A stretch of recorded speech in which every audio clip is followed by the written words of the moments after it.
आज खरं तर गोड गोड बोलायचा दिवस आहे, पण गोडासोबत सत्य देखील बोलायचा दिवस आहे. आपल्याला सर्वांना माहिती आहे, काल जो मी एक विषय घेतला होता तो आपल्या राज्यासाठी फार महत्त्वाचा आहे. तो म्हणजे डॅव्होस दौरा, जे घटनाबाह्य मुख्यमंत्री आहेत त्यांचा.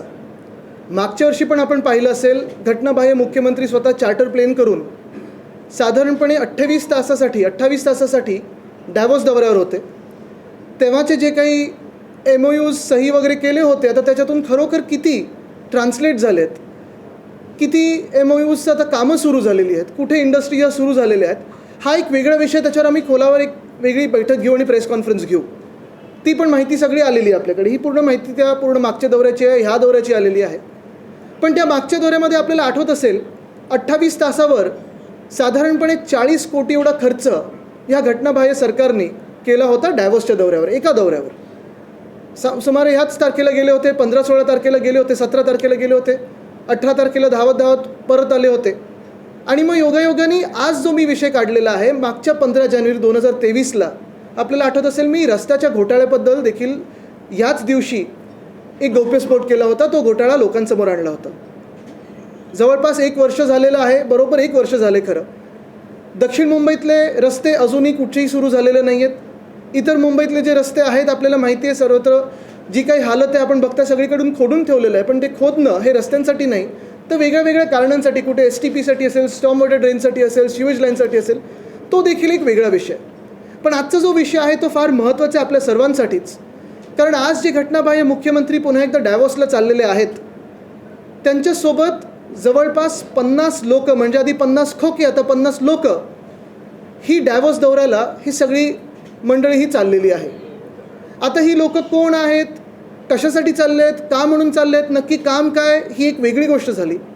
पण धक्कादायक गोष्ट ही आहे, जी माहिती मला काल कळली, की जेव्हाही कुठच्याही अधिकृत दौऱ्यावर जायचं असतं, मग आपण मंत्री असाल, अधिकृतरित्या कुठच्याही डेलिगेशनमध्ये आमदार खासदार म्हणून जात असाल, सरकारला तुम्ही जेव्हा रिप्रेझेंट करता, किंवा मग मुख्यमंत्री म्हणून जाता, तेव्हा केंद्रीय MEA म्हणजे मिनिस्ट्री ऑफ एक्सटर्नल अफेअर्स, परराष्ट्र मंत्री, ह्यांची तुम्हाला परवानगी लागते.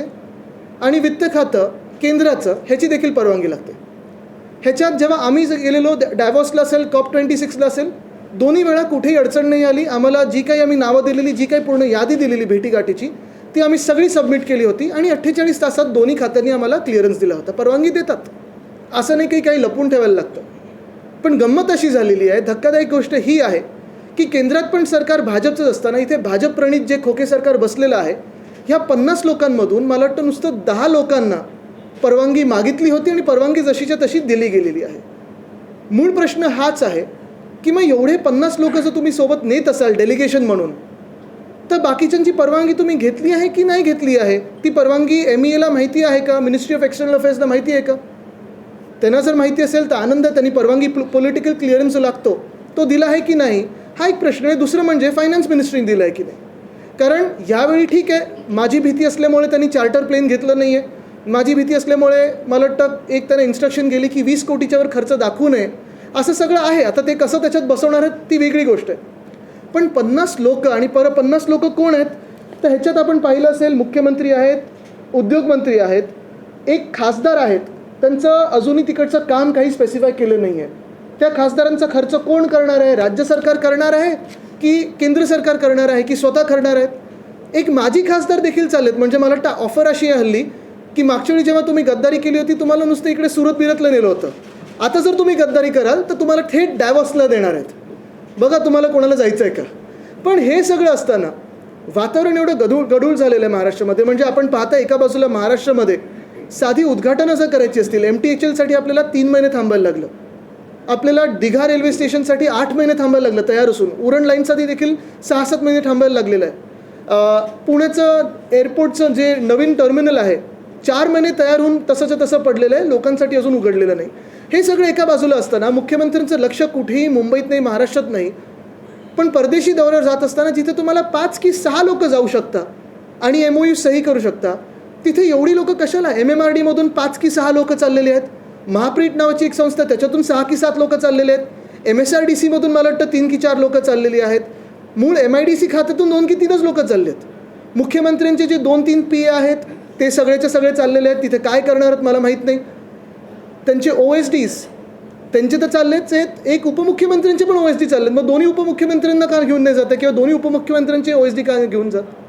मूळ मुद्दा हाच राहतो की ज्या परिषदेत एक तर ते डॅवॉस जर पाहिलं तर आमच्या कलानगर एवढं ते पूर्ण गाव आहे. 1 किलोमीटरची पण लांबी नसेल. तसंच डॅवॉस आणि क्लॉस्टर्स या दोन्ही गावांमध्ये त्यांचं एक पब्लिसिस्ट चाललेलं आहे. बरं 2-3 दलाल पण घेऊन चाललेत. ही सगळी जर यादी आपण पाहिली तर आपल्याला देखील धक्का बसेल की एवढे सगळे लोक डॅवॉसमध्ये नक्की सुट्टी मनवायला चाललेले आहेत, सुट्टी करण्यासाठी चाललेत, मजा घेण्यासाठी चाललेत की खरोखर काम करण्यासाठी चाललेत. आणि खरोखर जर काम करायचं असेल तर राज्याचे जे प्रमुख असतात आत्ता घटनाबाह्य आहेत पण ते त्यांच्याबरोबर 1-2 ACS घेऊन जाऊ शकतात. ज्या खात्याशी MOU आहे त्या निगडीत खात्याशी लोक घेऊन जाऊ शकतात. एक जरी घेऊन गेलं तरी बस असतं. सही करायला किती लोक पाहिजेत. जर कुठच्या बॅगा उचलायच्या असतील, गाडीला धक्का मारायचा असेल, काही खेळ खेळायचा असेल तिथे तर 50 लोक गरजेचे आहेत.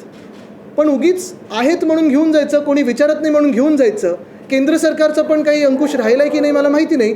पण खरं तर MEAने विचारलं पाहिजे. आणि मी आज MEAला सवाल करतो आहे की 50 लोकांचं डेलिगेशन, राष्ट्रीय डेलिगेशन पण 10 ते 12 लोकांपेक्षा जास्ती नसतं. पण हे डेलिगेशनमध्ये कोण आहेत पुन्हा एकदा विचारतो मी. बिझनेसमॅन कोण आहेत का? तर नाही आहेत. सगळेचे सगळे PA आहेत, OSD आहेत आणि सगळेच लोक हे पूर्ण त्यांची यंत्रणा घेऊन चाललेले आहेत. कशासाठी हा एक मूळ प्रश्न राहतो. ह्याच्यावर काही आपल्याला विचारायचं असेल तर विचारू शकतो.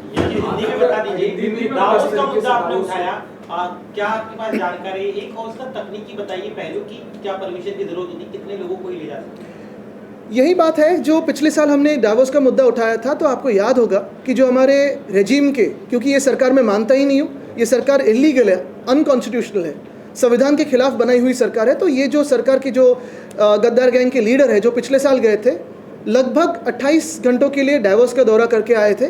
लेकिन उस 28 घंटों में 40 करोड़ का खर्चा उन्होंने किया है. दिखाया होगा 35 से 40 करोड़, मुझे पता नहीं अभी तक उन्होंने सैंक्शन किया है कि नहीं. लेकिन यही बात आती है कि इस साल का जो डावोस का दौरा है उस टूर पे या ट्रिप पे या छुट्टी पे वो जो लोग लेके जा रहे हैं 50 लोगों का डेलीगेशन लेके जा रहे हैं. हम महाराष्ट्र में सुनते आए थे 50 खोखे की बात. अभी 50 लोगों को लेके जा रहे हैं और क्यों लेके जा रहे हैं ये किसी को भी पता नहीं. लेकिन इन 50 लोगों में ना कोई बिजनेसमैन है, ना कोई ऐसा आदमी है या कोई ऐसी औरत है जो वहाँ जाके अपने महाराष्ट्र के लिए कुछ बात कर सके या काम कर सके. जो सारे के सारे लोग जा रहे हैं वो OSDs है, PAs है, पब्लिसिटी वाले हैं, MP है, ex-MP है.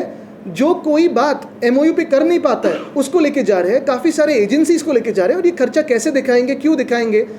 मूल बात यही है, अगर ये खर्चा खुद ने भी किया हो तो भी क्या ये MEA से परमिशन इनको मिली है? क्या MEA को पता है कि 50 लोगों का डेलीगेशन महाराष्ट्र से जा रहा है और सिर्फ 10 लोगों की परवानगी उन्होंने ली है?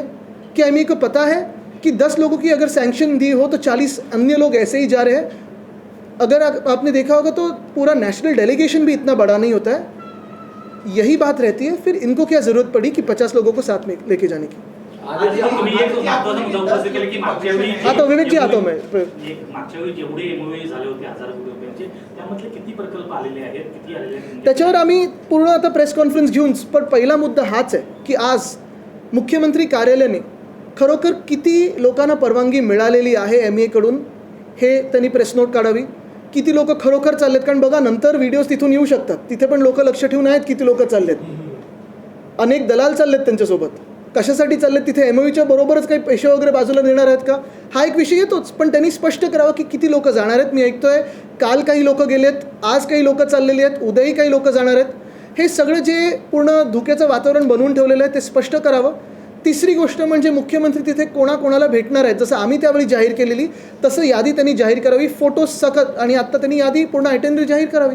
आदित्य, जिस तरीके से एक मिनट, उनका एक सवाल था, फिर यहाँ था. आपने बोला कि 10 लोग के डेलीगेशन इज ऑफिशियली अलाउड. आप बोले 50 लोग जा रहे हैं, तो क्या इसमें 10 से ज़्यादा लोग के जाने की परमिशन नहीं मिलती है? नहीं, नॉर्मली अगर देखें MEA को सिर्फ 10 ही भेजने पर स्टेट वाइज. जो हमारा एक्सपीरियंस रहा है, हमारा डेलीगेशन पिछले समय का जो था डावोस में 2022 का हो या फिर COP26 का हो, जैसे ही आप परमिशन मांगते हो अगर उसमें कोई दिक्कत ना हो, कुछ गड़बड़ी ना हो तो मिल जाती है. हमें भी 2 दिनों में मिल गई थी परमिशन. तो इसमें परमिशन मांगने में क्या दिक्कत है इनको? और अगर 50 लोग जा रहे हैं तो दिखाओ MEA को कितने लोग जा रहे हैं. ये आपके देश की ही सरकार को आप अंधेरे में रख रहे हो, ये कौन सी बात हुई? आपने आदित्य मुख्यमंत्री लगातार ये कहते रहे हैं कि हम लोग काम कर रहे हैं और ग्राउंड पर बहुत सारी चीजें हमने इम्प्लीमेंट की है। अपोजिशन के लोग यानी परोक्ष तौर पर आप लोगों का बिना नाम लिए उन लोगों के पैरों तले जमीन खिसक गई, इसलिए हर चीज पर सवाल उठा। नहीं, बिल्कुल हमारे राज्य के पैरों तले जमीन खिसक रही है। अगर आपने देखा तो उन्होंने बहुत काम किया है। उन्होंने पूरा डायमंड बोर्ड सूरत लेके गए हैं। उन्होंने बुलेट ट्रेन के लिए जगह फ्री दी है, लेकिन हमारे एमटीएचएल के लिए टोल लगाया है। उन्होंने बहुत ही काम किया है। यानी अगर आपने देखा होगा तो वेदांता फॉक्सकॉन को गुजरात भेज दिया है, एयरबस टाटा को गुजरात भेज दिया है, मेडिकल डिवाइस पार्क हो, बलड्रग पार्क हो, ये सारे गुजरात भेज दिए। वर्ल्ड कप फाइनल भी हमारी बहुत गुजरात को भेज दी है। तो बहुत काम किया उन्होंने, लेकिन सिर्फ ये भूल जाते हैं कि वो गुजरात के मुख्यमंत्री नहीं, महाराष्ट्र में एक सरकार जो उन्होंने गद्दारी करके बनाई है उसके मुख्यमंत्री है। एक मिनिट जिक्र आपने किया काय की अध्यक्षांना आम्ही नेहमी बोलतो ह्या बाजूला पण बघा, तसं आज आपने दलालों का जिक्र किया कि उसको लेकर स्पेसिफिक जानकारी पाई किसी विभाग के टेंडर से? नहीं, आप देखिए ना, आप अगर आज जैसे पैप्स होते हैं एयरपोर्ट पे, तो आप देखिए कौन कौन किसका फोटो आप निकाल सकते हो वहाँ तो आएगा ही फोटो। 3-4 आहेत. आणि तुम्हाला हेच सांगतो मी, मुख्य गोष्ट हीच आहे, ते दलाल मित्र वगैरे ते सगळी कंपनी एक आहे. 50 लोकांचं ऑफिशियल डेलिगेशन आहे. माझ्या माहितीप्रमाणे खूप वेळा असं असतं की नवरा किंवा बायको स्पाऊस म्हणून कोणीतरी एक जाऊ शकतं अधिक. ते ठीक आहे, चला, ते पण मी मान्य करतो. मुलांना पण घेऊन चाललेत म्हणजे तुम्ही 70 लोकांचं हे पूर्ण जे वराड निघालं लंडनला नाटक होतं ना, तसं वराड निघालं डॅवॉसला, असं सगळं चाललंय. त्यामध्ये कुणाची मुलं आहेत काय? आता हे कसं मी सांगू, तिथे तुम्ही बघा मी कधीही कुठच्याही प्रेस कॉन्फरन्समध्ये कोणाचं नाव घेत नाही, कारण मूळ भांडण माझं त्या व्यक्तीबरोबर नसतं, पण जी चालली पद्धत आहे ते बदलण्यासाठी मी करत आहे. आणि जसं मी सांगितलं स्पष्टीकरण यावं. क्या आपको लगता है कि जिस तरीके से दावोस में इतना बड़ा डेलीगेशन जा रहा है उससे इन्वेस्टमेंट कम होगा और जो राज्य का खर्च है वो बढ़ेगा? मुझे लगता है इस पे एक ही बात है, प्रिंसिपल की बात है. पहली बात तो जो आप लेके जा रहे हो जिन लोगों को, उनकी परमिशन पॉलिटिकल क्लियरेंस क्या एमईए से आपने लिया है, क्या फाइनेंस मिनिस्ट्री से लिया है? दूसरी बात, अगर लिया होगा तो फिर छुपाने की क्या बात हो? तीसरी बात, जो काम 7 या 10 लोग कर सकते हैं, चलो 15 लोग कर सकते हैं, वहाँ 50 लोग जाने की क्या ज़रूरत है और पूरी फैमिली जाने की क्या ज़रूरत है? यही बात रही. आदित्यजी नार्वेकरांनी निकाल दिला आणि यावर ते आताच आहेत. काही दिलेल्या निकालावरती तुम्ही सुप्रीम कोर्टात जातात, कुठेतरी कंटेम्प्ट ऑफ कोर्टचं सुद्धा हे संपूर्ण प्रकरण. मी त्या विषयावर आत्ता कुठचंही वक्तव्य करणार नाही, कारण परत गौप्यस्फोट किंवा असं किती दुसरं भलतीकडे हा विषय जाईल. आपल्याला नेहमी माहिती आहे की त्याच विषयावर आत्ताचा जो डॅवॉसचा विषय त्याच्यावर मी बोलीन, पण ह्याच्यावर वेगळी प्रश्न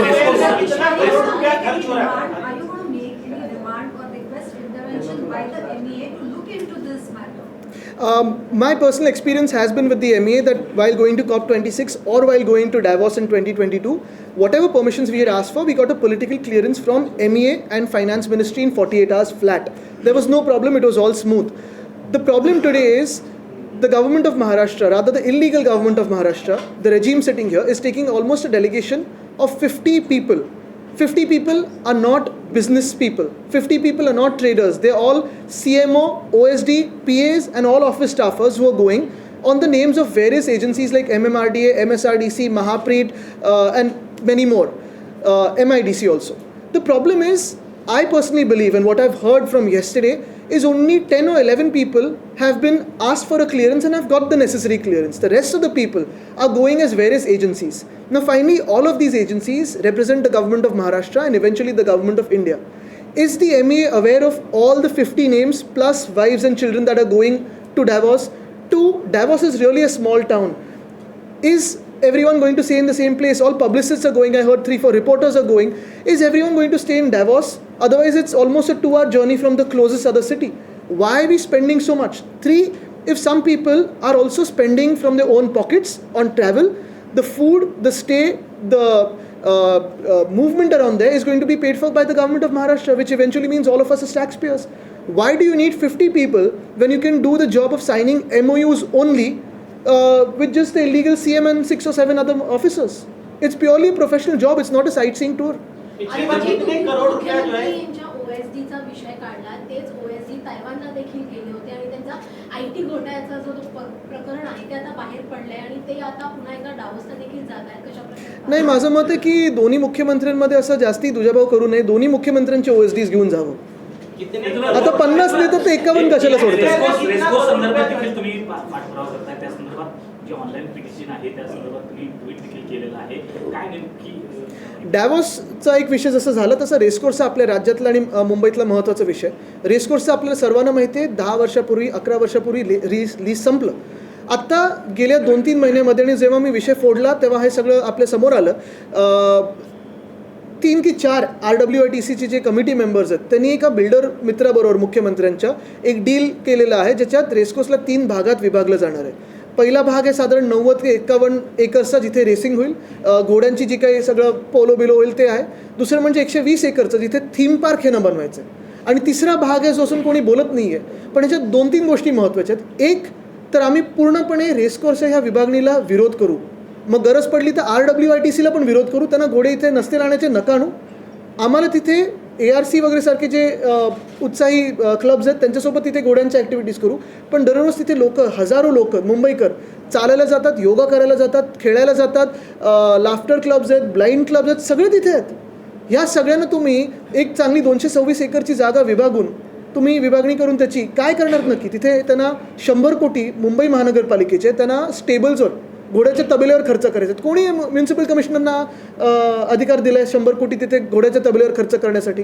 त्यांना SRA तिथे इन्स्टिट्यूट असते ते सांगतात बाजूच्या SRAमध्ये जागा देऊ. बाजूच्या SRAमध्ये जागा आहे का? बरं, फ्री FSI जो देणार तो कोणाच्या तुम्ही पैशातून देणार? मुंबईकरांच्या FSIतून देणार आहे.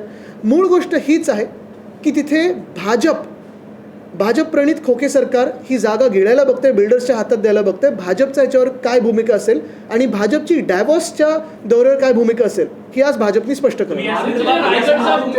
लगातार असंवैधानिक मुख्यमंत्री कह रहे हैं जबकि सुप्रीम कोर्ट के बाद अभी विधानसभा अध्यक्ष ने भी एक फैसला दिया, उसके बाद भी आपको किस तरीके से लगता है? क्योंकि सरकार में बैठे लोग कह रहे हैं कि अब तो असंवैधानिक बोलना बंद करेंगे. मुझे लगता है कि आज मैं सिर्फ डैवोस और रेसकोर्स पे बोलूँगा. जैसे घोड़े को ब्लिंकर्स होते हैं तो लंबी रोज का घोड़ा हो तो ब्लिंकर्स लगा के ही चलूँगा. अन्य बातों पे कई